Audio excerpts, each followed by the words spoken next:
Քրիստոնեությունը ընդհակառակը սովորեցնում էր ուժեղ լինել, սովորեցնում էր միասնական լինել։ Հայաստանի սահմանները մեր վանքերով են որոշված։ Արդյոք մեր հեթանոսական չաստվածները մերն էին, մեր ամբողջ կյանքը, ճանապարհը, խաչի ճանապարհը փորձություններով լեցուն, հոգևորականները այս առումով փորձություններին ամենաշատը փորձություններին ենթակա մարդիկ են։ Աչը օգնական ու պահապան լինի աստղիսայից։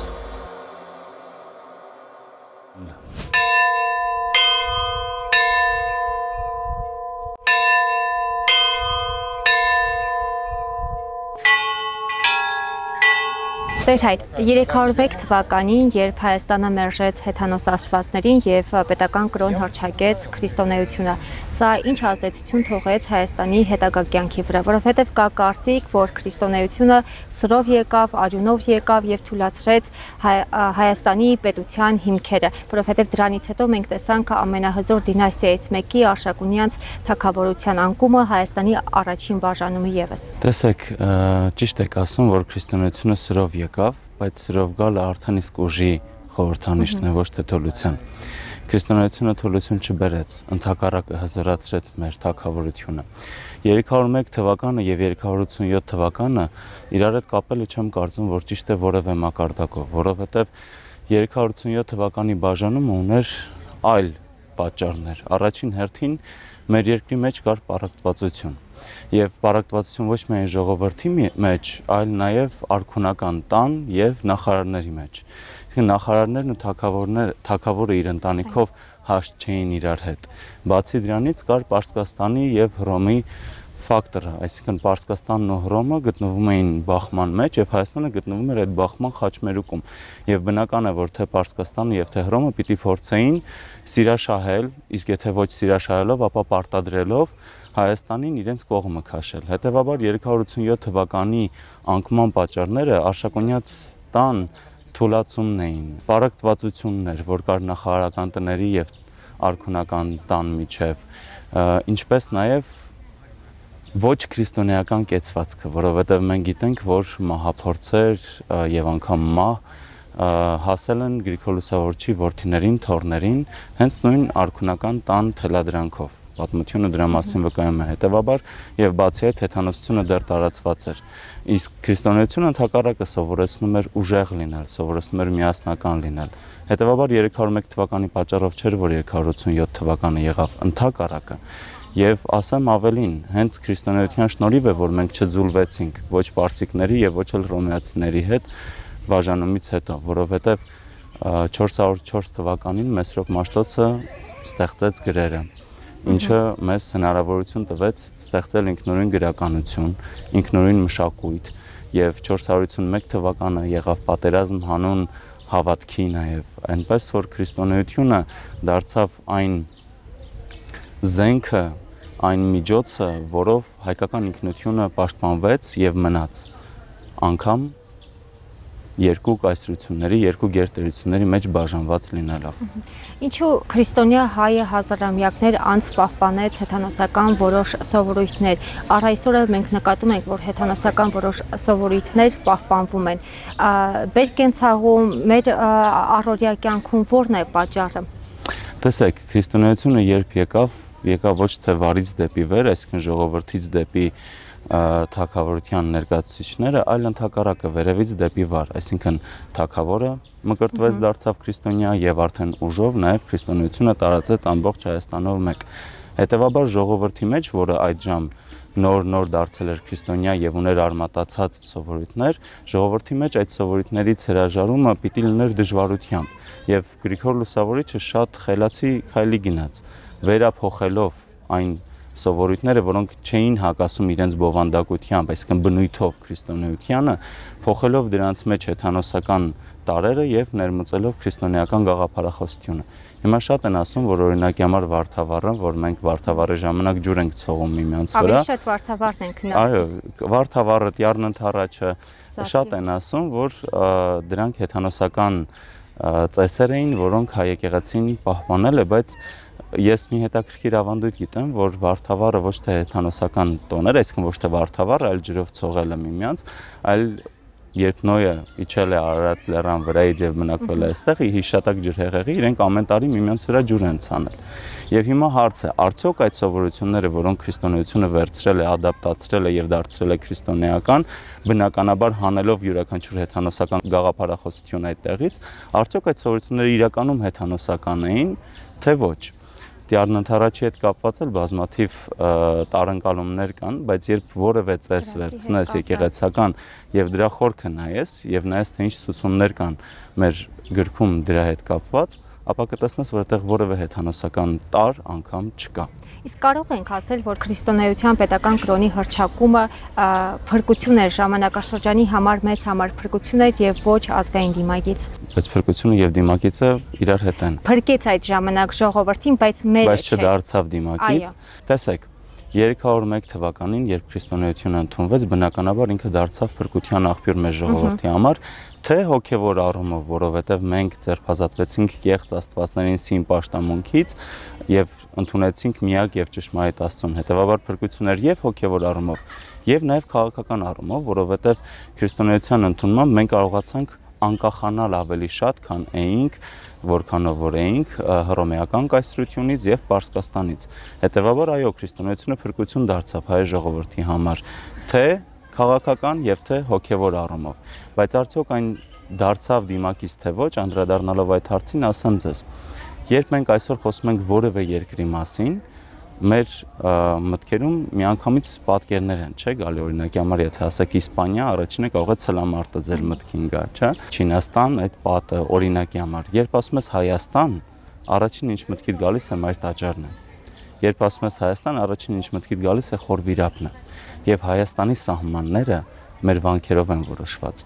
Հետևաբար քրիստոնեությունը ոչ միայն դարձավ մեզ համար փրկություն, այլ այո դարձավ դիմագիծ, դարձավ մեր ինքնության խորհրդանիշը, որովհետև թե ձևավորեց մեր ողջ հետագա կյանքը, թե մշակույթը, թե սովորույթները եւ թե կենցաղը առհասարակ։ Որ հազարամյակներ անց քրիստոնյա հայը պահպանեց հեթանոսական որոշ սովորույթներ, գուցե սա հենց պատճառ դարձավ, որ Հայաստանում զարգանա աղանդավորական կյանքը։ Հեթանոսական որոշակի սովորույթների պահպանումը աղանդավորական կյանքի հետ կապելը չեմ կարծում, որ ճիշտ է, որովհետև հեթանոսական սովորույթները հեթանոսական չեն, այսինքն իրենք նախնական իրենց տեսքով, ձևով հեթանոսության հետ առնչվել են, բայց այն ինչ մենք վերցրել ենք եւ 301 թվականից մերն է, դա բացարձակապես այլևս կապ չունի հեթանոսության հետ։ Եվ այստեղ նաեւ հարց է, թե ինչ է իրենից ներկայացնում հեթանոսությունը։ Այսօր անգամ կան մարդիկ, ոչ միայն աղանդավորներ, որոնց նույնպես կանդրադառնանք, այլ կան նաև մարդիկ, ովքեր իրենց հեթանոս են, չէ, համարում։ Եվ այստեղ հարց է, որն է իրականում հեթանոսությունը, այսինքն հայկական հեթանոսության մասին մենք ինչ գիտենք։ Առաջին սկզբնաղբյուրը, որը խոսում է հեթանոսության մասին, դա հենց եկեղեցական հեղինակն է Մովսես Խորենացին, մեր եկեղեցու սուրբը, ով խոսում է հեթանոսական պաշտամունքների մասին, բայց ես հարց եմ ուզում բարձրացնել, արդյոք մեր հեթանոսական չաստվածները մերն էին, թե միգուցե փոխարված էին այլ երկրներից, այլ սովորույթներից, այլ մշակույթներից։ Հետևաբար այստեղ կրկին գալիս է այն հարցը, թե այն ինչ որ հեթանոսական է բնորոշվում, արդյոք իրականում հեթանոսական էր թե ոչ, եւ արդյոք հեթանոսությունը որտեղից էր դա վերցրել, եւ ինչ վերցրեց քրիստոնեությունը դրանցից։ Քրիստոնեությունը որևէ հեթանոսական տարր չունի իր մեջ, եւ ինչ որ կա քրիստոնեության մեջ, զուտ քրիստոնեություն է։ Ինչ վերաբերվում է աղանդավորներին, կարծում եմ, որ աղանդավորներ կան ոչ թե այն պատճառով, որ մեր ծեսերը որոշակի անգամ նաեւ ժողովրդական սովորույթները հիշեցնում են հեթանոսական ծեսեր, այլ որովհետև մարդիկ փնտրտուքի մեջ են եւ մարդիկ փնտրելու ճանապարհին այո կարող են բախել տարբեր դռներ հասկանալու համար թե որտեղ է ճշմարտությունը։ Հենց հաջորդը հարցը դրան է վերաբերում։ Մարդիկ կան, որ մերժում են հեթանոսությունը, չեն ընդունում նաև քրիստոնեությունը, բայց չգիտեն ուր գնալ։ Այս պարագայում ինչ անի։ Այդ չգիտեն թե ուր գնալ հարցը շատ գեղեցիկ է եւ տեղին։ Քրիստոս ասում է ես եմ ճանապարհը, ես եմ ճշմարտությունը, ես եմ կյանքը։ Յուրաքանչյուր մարդ ինքն իրեն փնտրելու գործընթացի մեջ է։ Յուրաքանչյուր մարդ փնտրում է ինքն իրեն եւ իր լիությունը։ Եվ Քրիստոս շատ հստակ ասում է. ես եմ ճանապարհը, այսինքն ինձանով կարող ես հասնել միայն քո լիությանը եւ քո փրկությանը։ Ես եմ Քրիստոսի ճանապարհի մեջ է։ Բացառաբար Քրիստոսի մեջ է, ով է ճանապարհը։ Եթե ընտանիքի մի անդամը կրոնական որևէ կառույցի անդամակցում է կամ շեղվել է, հա, ճիշտ ճանապարհից, որն է դարձի ճանապարհը։ Ինչ խորհուրդ ունեք նրան։ Առաջին հերթին, երբ մենք ցանկանում ենք որևէ մեկին դարձի բերել, մենք պիտի ցույց տանք նրան, թե դեպի ուր նա պիտի վերադառնա, որովհետև դարձ բառը արդեն վերադարձ է, չէ՞, խորհրդանշում։ Եթե ենթադրենք իմ հարազատը, իմ ազգականը շեղված է ճանապարհից եւ ես նրան գնում եմ եւ ասում եմ, գիտես, ինչ արի այս ճանապարհով, որովհետև այստեղ է կյանքը, ճշմարտությունը, լույսը, բայց նա այդ ճշմարտությունը եւ լույսը չի տեսնում, նա չի գա։ Հետևաբար, եթե մենք ցանկանում ենք որևէ մեկին դարձի բերել, նախ մենք պիտի դառնանք առ Աստված։ Երբ մենք դառնանք առ Աստված, Աստված մեր միջից կգործի արդեն։ Հասկանում եք, այսինքն որևէ մեկին դարձի բերելու լավագույն տարբերակը սեփական օրինակն է։ Դու կարող ես երբեք չխոսել Աստծո մասին, բայց այնպես անել, որ մարդիկ քո գործերում, քո սրտում, քո աչքերում տեսնեն Աստծո ներկայությունը եւ ցանկանալ գալ առ այդ Աստված։ Ձեր հոգևոր ծառայության ողջ ընթացքում որն է ձեզ համար ամենադժվար этаպը եղել, ամենադժվար փուլը եղել, որը դուք համարել եք, որ այդ խաչի ճանապարհը եւ գտնում եք, որ պատվով եք անցել այդ ճանապարհը։ Գիտեք, մեր ամբողջ կյանքը ճանապարհը, խաչի ճանապարհը, փորձություններով լեցուն եւ ինքը դինամիկ շարժման մեջ է։ Մենք մեկ բարձրանում ենք, մեկ ընկնում ենք, նորից բարձրանում ենք, նորից ընկնում ենք, բայց եթե այդ դինամիկ շարժումը դեպի վեր է ուղղված, այսօր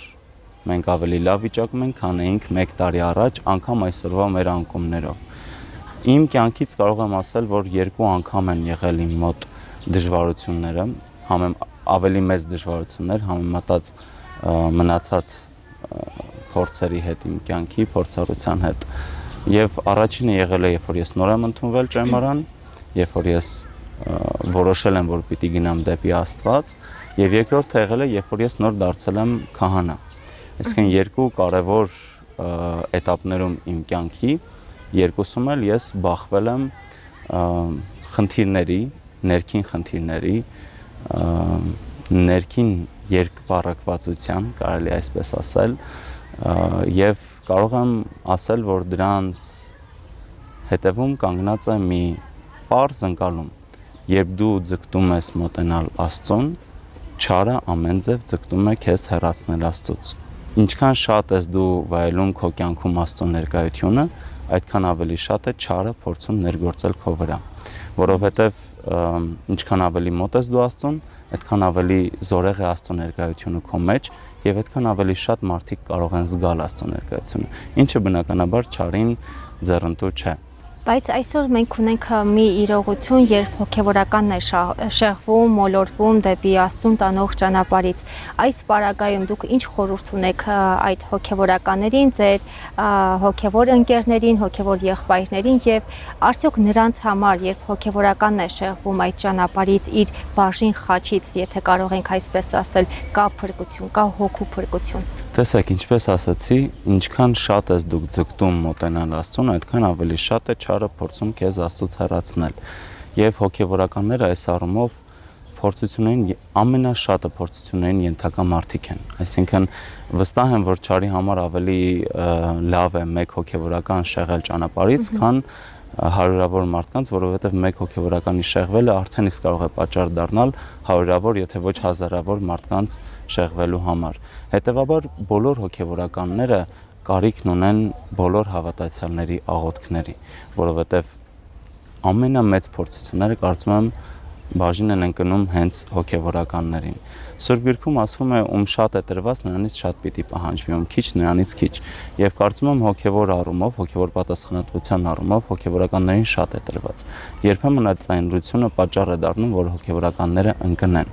Բայց Հիսուս Քրիստոս էլ երբ խաչի ճանապարհ անցնում էր, 3 անգամ ընկավ, վեր կացավ եւ գնաց մինչեւ Գողգոթա, ուր եւ խաչվեց, մահացավ, հարություն առավ եւ փառավորվեց։